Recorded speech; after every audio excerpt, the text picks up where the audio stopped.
안녕하세요. 이번 학기 관광 콘텐츠 개발 강의를 맡은 조영훈입니다. 반갑습니다. 자, 뭐 저를 아시는 분이 있을진 모르겠지만 저의 소개를 한번 좀 간단하게 해드릴게요. 관광을 전공을 했고요. 어째 하다 보니 뭐 박사까지 마치게 됐습니다.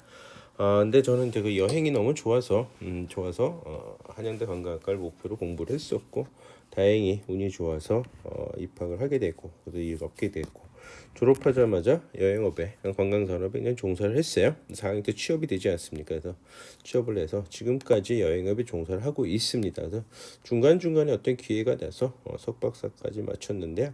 그러다 보니 어떤 동문들, 어떤 선배들 혹은 업계 선배분들이 제가 이런저런 것까지 갖고 있다 보니까 학교에서도 좀 강의를 하게 됐고 저 수원대에 건드는 2년은 2007년도인가요? 2007년도쯤 벌써 한 10몇 년, 한 15년 전 얘기네요. 잠시 좀 했다가 왜냐면은 제가 모신 고객이 수원대 교수님이셨어요. 그래서 잠시 하다가 제가 너무 바빠가지고 뭐 그때는 이제 눈코 뜰 데 없이 전 세계 돌아다니다 보니까 뭐 한 달에 어쩔 때는 5일 정도밖에 한국에 없는 기간이 많아서 도저히 강의를 할 수 없는 그런 상황이라서 잠시 한 학기였나 두 학기였나 잠깐 했다가 그만뒀는데 여튼 최근에 학교에서 이제 한 수원대 한 5년 한 6년째 하고 있나 보네요. 상명대학교, 동원대학교, 극동대학교 몇 학교 동시에 여러 학교는 못하고 한두 개 학교씩만 제가 진행하다 보니 또 성균관에서 어떤 관광 콘텐츠 개발 컨설팅을 갖다가 여기서 전국에 있는 향교 서원들을 좀 개발이라고 해야 되겠죠. 진흥 어떤 그 하기 위해서 상품도 직접 만들어서 주고 또한 그 상품이 잘 운영되는지 좀 감시도 좀 하고 이랬던 적도 있습니다. 여튼 92년도부터 여행업에 종사를 했고요. 저 또한 거기서 한 10년 타사에서 근무를 하다가 10년 차 정도 돼가지고는 직접 제가 상용 여행사 마이스 전문이라 그래요. 인센티브 트래블 어떤 컨벤션 관련된 그다음에 이벤트 어떤 케이팝 가수들 해외 투어 그다음에 뭐락 페스티벌 이런 것들 또 뭐 어떤 스포츠 행사들 어떤 국제 회의들 뭐 이런 인바운드 쪽으로도 이러는 것을 좀 전문적으로 하는 그런 여행사를 창업해가지고 지금까지 오게 됐고요. 수없이 많은 그런 또한 개별적인 고객들이 있다 보니까 데이트 개별적인 고객도 또한 수천 명이 있다 보니까 그분들을 대상으로 해가지고 지구를 한 5바퀴는 제가 돈 것 같네요. 그래서 아프리카, 중남미, 소위 뭐 아이슬란드 이런 데까지도 그 구석구석을 구석구석이란 말은 좀 건방지고요. 비교적 랜드마크격인 이런 것들을 좀 다 돌아본 것 같습니다. 그래서 이러한 경험과 경력을 바탕으로 여러분들하고 건강 콘텐츠 개발이 어떻게 돼야 되는 거고 직접 제가 여행사를 창업했던 이유는 딱 하나예요. 내가 상품을 직접 만들어 보고 싶고 그 만들어 본 곳을 가지고 직접 손님들하고 돌아다녀 보고 싶고 그래서 창업을 진행을 했고 마침 운이 좋아서인지 그런 손님들하고 같이 호흡이 맞는 손님들하고 같이 전국을 돌아봤는데 이런 제가 직접 상품을 개발을 해서 만들어 가지고 상품화 시켜서 직접 인솔까지 마쳤던 경험들을 그건 경험들이 아마 여러 이 과목에 좀 많은 도움이 되지 않을까 싶습니다. 자, 이번 학기에 그 제가 여러분들하고 그 관광 콘텐츠 개발을 하게 되는데요. 저는 일단 중점적으로 이 관광 상품, 여행 상품, 특히 이제 해외 쪽이 좀 강하겠죠. 해외 쪽으로, 국내 여행 쪽으로 이런 쪽으로 좀 주로 상품을 갖다가 소개를 해드리고 상품 만드는 법들 그런 걸 기획하는 거 그런 거를 좀 안내를 해드리는데 이 과목은 일단 여러분들한테 약간 창의력 좀 창의력을 좀 필요로 하는 부분이 있을 수 있어요. 그래서 저 또 이렇게 다니면서 나름 색다르게 프로그램도 좀 많이 만들어 보고 이랬는데 이런 창의력 근데 그거는 창의력을 갖기 전에는 기본으로는 내 관심이 있어야 돼요. 누구나 다 여행은 관심이 있지만 그래도 단순한 이게 호기심 개념이 아니라 정말 상품 이걸 이렇게 좀 만들었으면 어떤가 저렇게 만들었으면 어떨까 이런 정도의 그 적극적인 창의력이 좀 필요하다. 적극적인 행동에 따른 이런 게 좀 필요합니다. 자, 이 관광 콘텐츠 개발. 제가 지금 이미지를 한 두 개 떼어놨는데 이게 보면 이게 크로아티아라는 나라예요. 크로아티아라는 나라의 여행 상품의 그 한진관광, 대한항공하고 해가지고 상품을 만들었던 그런 이미지를 제가 하나 좀 띄워봤어요. 그래서 한진관광이 전 세계를 띄워서 만들었는데 여러분들이 혹시 저한테 그 여행사 경영론을 좀 배우신 분들이나 아니면 뭐 관광상품, 관광학 경영 원론이라든가 이런 걸 들어보신 분들은 아실 수 있지만 전세기라는 것이 있어요. 요거는 이제 거꾸로 여행사가 일반적으로는 여행사들이 관광행사들이라든가 이 호텔이나 항공사들이 관광 상품을 만들 때 관광 콘텐츠를 개발해서 만들 때는 그 기존에 정기적으로 다니는 항공 노선이 있습니다. 그래서 그거를 바탕으로 상품을 만들어내곤 합니다. 콘텐츠를 개발을 해가지고요. 매력적인 상품 콘텐츠들을 이제 찾아내는 거죠. 그렇게 해가지고 만들어서 상품을 만드는데 거꾸로 전 세계를 띄우는 경우가 있어요. 그러니까 여행사들이 이렇게 짜다 보니까 상품의 매력도 콘텐츠는 참 괜찮은데 비행기가 안 다니는 거예요. 대한민국에서 출발하는 모든 여행 상품들은 거의 99%, 거의 99%가 뭐다? 항공을 이용한 겁니다. 배를 이용한 거는 좀 극히 빈약해요. 대한민국이 좀 그런 더군다나 우리는 삼면이 바다다 보니까 비행기를 이용할 수밖에 없는 어떤 지리적 환경을 갖고 있죠. 북쪽으로는 철책이 있으니 글로는 다니고 싶어도 전 개인적으로 관광 전문가 입장에서는 통일이 되는 걸 원합니다. 만약 여기 통일이 되면 기차로, 차로, 렌트카로 유럽까지도 갈 수 있는 이런 걸 기획을 잡을 수 있지만은 지금 현재로서는 그러지는 못하죠. 그러니까 비행기가 되게 중요하다는 말씀입니다. 다시 돌아와서 결국에는 내가 가는 그 대한민국에서 출발하려고 하는 해외여행 상품들은 거의 90%가 비행기를 이용하는데 이게 전기 노선을 다니지 않는 나라는 전기 노선이 없는 컨텐츠를 가지고 있는 지역들은 여행 상품 만들기가 참 힘들거든요. 그러다 보니까는 그 한계점이 있어요. 그런데 한진은 가장 좋은 게 뭐냐면 이 한진관광의 여행사가 가장 강점 중에 하나가 누구죠? 한진이 보면은 그룹이죠. 한진그룹이 있습니다. 한진그룹에 같이 속해져 있는 거 대한항공 카릴 비행기가 있죠. 서로 연계돼 있으니까 서로 한 그룹 안에 있게 되면 서로 서포트가 아무래도 좀 쉽겠죠. 다른 여행사들에 비해서. 그래서 한진관광은 그 대한항공을 가지고 전 세계를 대한항공 K가 대한항공 맞죠? 대한항공을 가지고 전 세계 상품을 만드는 거죠. 자기가 직접 비행기를 빌려오는 거예요. 차터라고 일명합니다.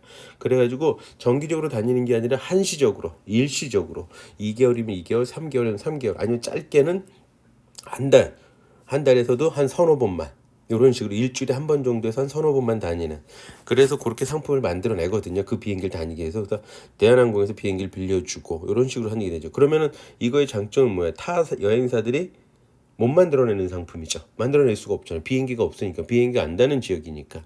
그래서 한진관광이 갖고 있는 장점 중에 가장 큰 장점 중에 한 곳이 이겁니다. 그런데 다시 돌아와서 이 전 세계를 띄운 한진관광이 크로아티아 발칸반도 상품을 만들어낸 거죠. 대박을 쳤습니다. 아주 돈을 많이 벌었죠.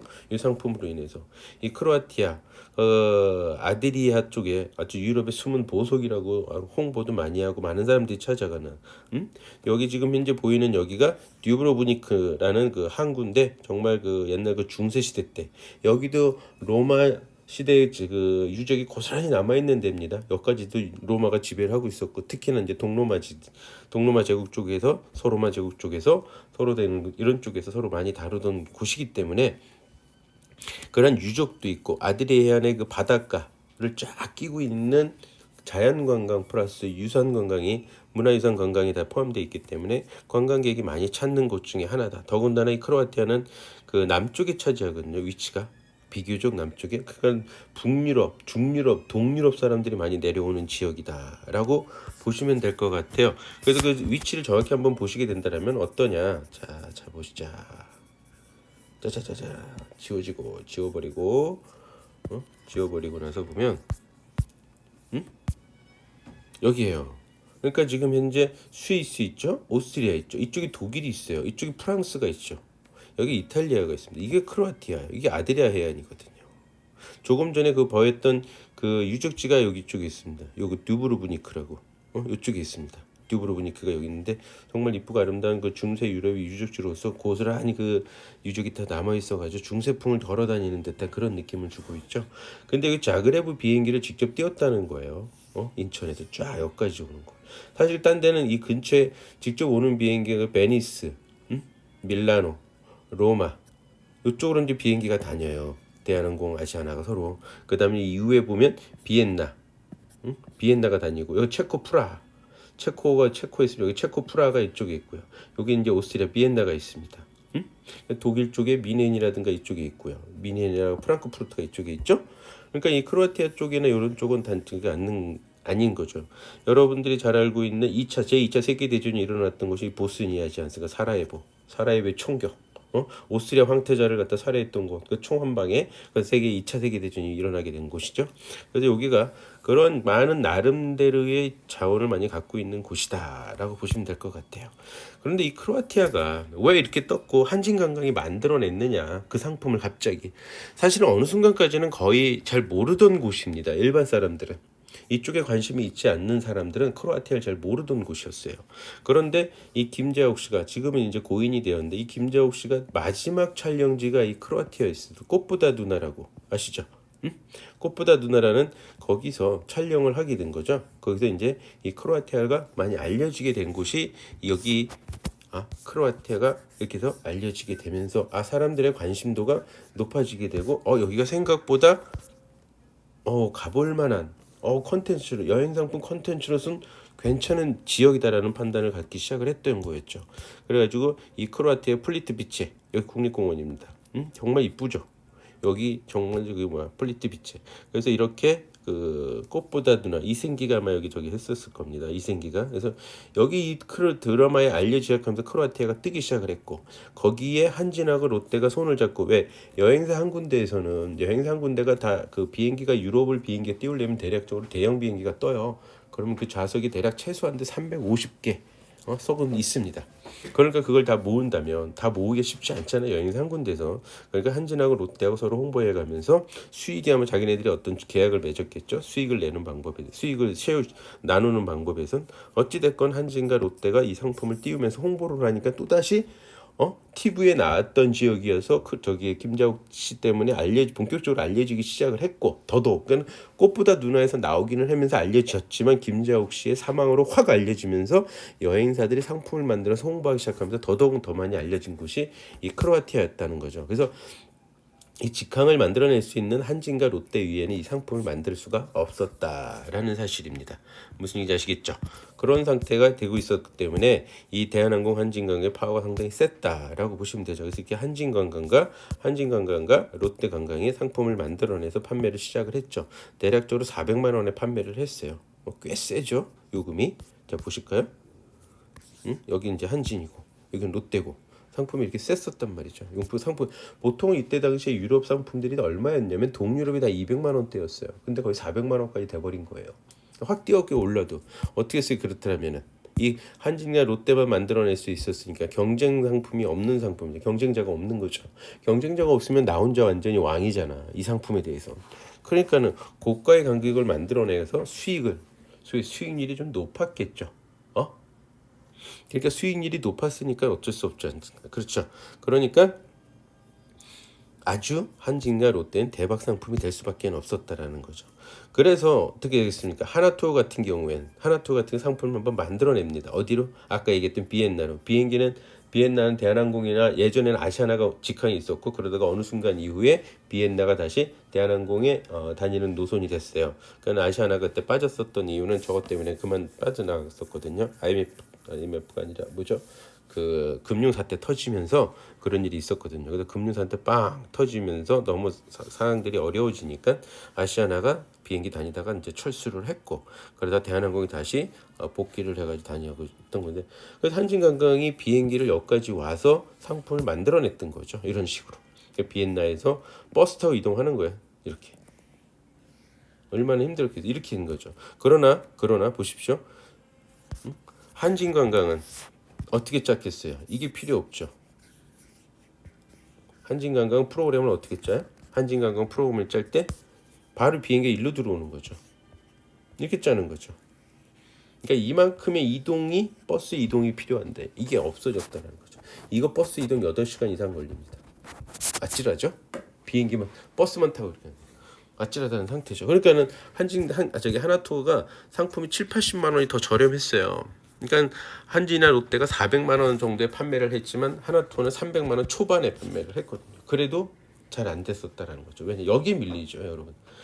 어차피 새로운 이런 데를 가고 있는 사람들이라면 최소한 유럽 여행을 서유럽, 동유럽, 북유럽을 다 갔다 왔은 사람들이잖아요.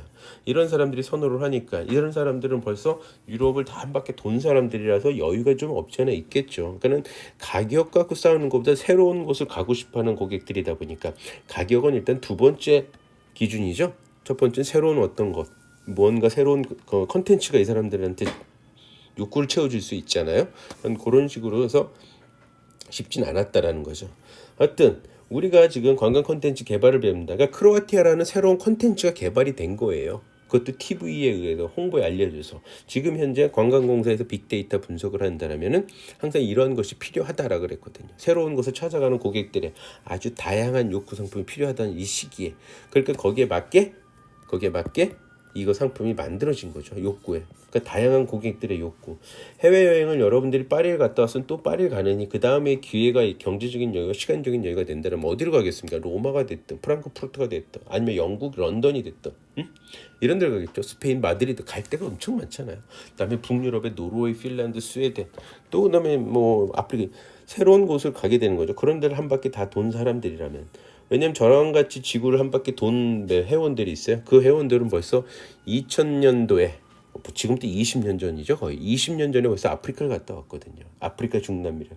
그럼 벌써 90년도서부터 89년 여행 자유로가 되고 91년도부터 해외여행을 다니기 시작했던 분들은 벌써 10년이 넘었거든. 해외여행을 다니기 시작한 이런 분들한테는 단단 새로운 곳이 필요해져. 그래서 욕구 상당히 다양해져 같은 거고 거기나 더구에 TV에서 방영이 됐기 때문에 검증된 관광지였겠죠. 그리고 또한 내가 가고 싶다라는 자극이 된 거죠. 욕구를 갖다가 살살살살 건드렸던 거였죠.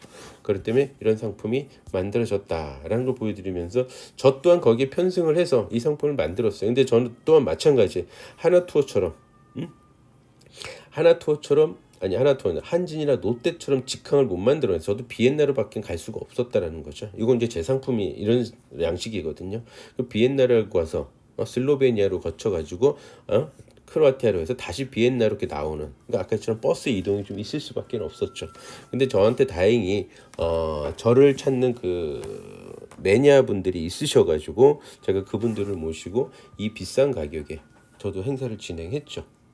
근데 그렇지만 가고 싶어하는 거니까 이때도 이제 사실 그런 건 있더라고요. 저도 사실 그때 참 그 기분이 되게 좋았었는데 수익을 돈을 내고 이런 것보다도 한진관광의 그런 조건의 상품임에도 불구하고 저랑 같이 가주시는 나랑 같이 가는 이런 고객들한테 정말 감사한 느낌을 느끼면서 저도 이런 상품을 만들어내서 작업을 했었던 거죠. 빨리빨리 콘텐츠를 만들어가지고 고객들한테 제공을 해야 되는 거요. 놓치면 안 되잖아요. 그렇게 욕구를 채워줄 수 있는 길이 있으니까. 그렇죠? 그래서 그분들한테 잘 갔다 와서 아주 성공적으로 행사를 마쳤습니다. 자, 지금까지는 이제 크로아티아라는 어떠한 그 관광지, 그러니까 새로운 컨텐츠, 여행지를 가지고서는 상품을 개발을 해서 그걸 가지고 제가 진행했었던 그 또한 업계에서 이 관광 여행사들, 관광 산업, 호텔, 항공 이런 업계에서 진행이 이렇게 흘러서 갖고 나왔던 그 필드에서 일어난 일을 잠깐 사례를 들어 설명을 했어요. 컨텐츠는 상당히 중요합니다. 그래서 컨텐츠는 왕이라는 표현을 씁니다. 왜 그러냐? 이 컨텐츠가 개발을 해야 되는 이유들을 이제 하나씩 볼 건데 첫째가 뭐냐면 컨텐츠 자체가 뭐냐면 가치가 있어요. 가치가 있다는 얘기는 뭐야? 머니죠, 머니. 돈이 된다는 거죠. 컨텐츠 자체가 돈이 됩니다. 그래서 여러분들도 컨텐츠 꾸준히 모으십시오. 요건 하나의 팁이지만 무슨 팁이냐면 젊어서부터 어느 순간 될 때까지 무언가 일을 하실 거예요. 어떤 일을 만약에 하신다면 그거에 대한 자료를 데이터를 항상 꾸준히 모아두십시오. 나중에 그게 컨텐츠가 돼요. 꼭 뭔가 아무것도 없는 곳에서 뭔가 찾아내려고 하는 컨텐츠만 말고도 이렇게 그 자기의 경험이 계속 쌓아두게 되면 콘텐츠가 된다. 저 같은 경우도 예를 들어서 계속 전 세계를 돌아다니고 새로운 데를 내가 찾아다니고 거기 가서 또다시 뭔가를 또 알아내고 하다 보니까 지금은 이렇게 책상에 앉아서 뭔가 상품을 만들어내고 여행 상품을 프로그램을 짜내고 하는 것들이 비교적 내가 다녔던 그 경험들 모아놨던 데이터들 이런 것을 갖고도 충분히 편집을 하고 조합을 해서 만들어낸다는 사실입니다. 그러니까 여러분들도 무엇을 하든지 절대 다 버리지 마라. 그걸 이미지화 시키든 PDF 파일도 만들어 놓든 해가지고 항상 저장을 해 놓으십시오. 나중에 분명히 여러분들한테 도움이 됐을 거라고 그건 제가 자신 있게 말씀드릴 수 있습니다. 자, 컨텐츠 분명히 가치가 있는 정보성 게시물이잖아요. 정보성이 있어요. 응? 누군가한테는 정보란 말이에요. 누군가한테는 나한테는 어떻게 보면 이제는 한자할 것 없을 수도 있겠지만 누군가한테 사는 새로운 정보가 될 수 있겠죠. 그렇죠. 저 같은 경우도 태국에서 한 2년 동안 살아봤는데 거기에 관련된 모든 정보들 이제는 누구한테 그 정보를 내가 돈 받고도 판다라는 사실이죠. 응? 그러니까 이 컨텐츠는 결국엔 뭐냐면 무엇을 하든지 성공의 승패가 달려져 있기 때문에 컨텐츠 상당히 중요하다. 자, 그럼 관광 컨텐츠는 항상 그 관광 상품을 소비자하는 사람들은 항상 나는 이 잠재적이라고 생각을 해요. 누구든지 여행은 가고 싶어 합니다. 항상 별표를 그려놓거든요. 누구든지 자기 버킷리스트에 여행이 안 들어가 있는 사람은 거의 없다. 그러니까 누구든지 다 잠재적으로 내 고객이다. 그렇죠. 근데 내가 컨텐츠를 아무도 따라오지 못하는 컨텐츠를 만들어낼 수 있다라면 그 컨텐츠를 이용한 상품화 가치를 상품성을 가지고 상품성을 넣어가지고 정말 괜찮은 부가가치가 높은 상품을 만들어낼 수 있다라면 그건 바로 성공의 지름길이 되겠죠. 그래서 컨텐츠 그렇게 필요한데 지금 현재 이 업계에서 특히 여행사들의 업계, 관광산업의 업계에서는 이 컨텐츠 개발이 아주 되게 필요합니다. 왜? 여행업계의 생존과 번영을 달렸어요. 성공의 키라는 거죠. 자유경쟁 시대입니다. 22,000개 여행사가 있어요. 예를 들자면 이 정도 여행사가 있는데 예를 들면 일본이 인구가 몇이에요? 1억 2천입니다. 시장의 크기가 엄청나죠. 1억 2천만 명입니다. 대한민국은요. 이 코리아는 몇 명이에요? 5천만 명이죠. 그럼 시장이 거의 2배 이상입니다. 그렇죠? 2배 넘잖아. 2배 해봐. 우리 1억인데 그래서 1억 2천이면 그러니까 일본 시장이 큰 겁니다. 미국 시장이 3억이잖아요. 그러니까 되게 크죠. 파워가 되게 지금 중국 시장이 14억이니까 파워가 엄청 크죠. 거기에 또 저기 뭐죠? 인도도 지금 12억, 13억 되고 있거든요. 그러니까 파워들이 큰 인구가 시장의 규모를 나타내는 거니까 물론 구매할 능력도 필요하겠지만 지금 현재 중국은 다 구매할 능력을 갖추고 있는 국민들에게 사람들이 많잖아. 그러니까 크죠. 크니까 입김이 세고 국가가 부강해질 수도 있다라는 거죠. 그래서 저는 다른 정치적인 거를 떠나서 관광적인 건 입장에서만 시장적인 이런 경제적인 것만 본다라면 북한과의 통일도 난 나쁘지 않다. 왜? 관광 상품을 무제한 만들어낼 수도 있는 첫 번째 이유도 있고 두 번째 이유는 시장의 규모가 커지니까 상품을 팔 수 있는 곳도 많죠. 그러니까 좋겠죠. 그러나 잠깐 다시 본론 돌아와서 일본이 인구가 1억 2천인데 여행사가 10,000개도 안 돼요. 근데 대한민국은 인구가 5천인데 여행사가 22,000개가 있어요. 그러니 어떻겠습니까? 단순히 봐도 2배 이상 경쟁이 심한데 인구가 반이니까 곱하기 2배 더 해야 되죠.